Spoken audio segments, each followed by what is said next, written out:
先來看台南有一個外送員到餐廳，先把這要送的餐點提走了後，結果把這訂單轉出去，造成這要接取的外送員就無物件會當摕，害店頭閣愛訂做一份，造成損失。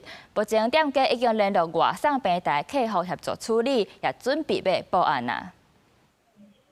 一名大約中年的女性佇安全部行入台南東區一間日式餐廳內，不時也一直往外口看，親像咧注意敢有其他人來。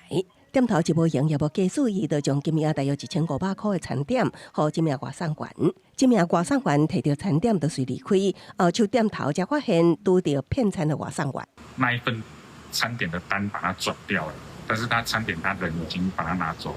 第二位外送員來說，他要來取餐，我們才發現說。餐點被騙。後手因為有其他外送員來領同一份餐點，店頭才知影受騙。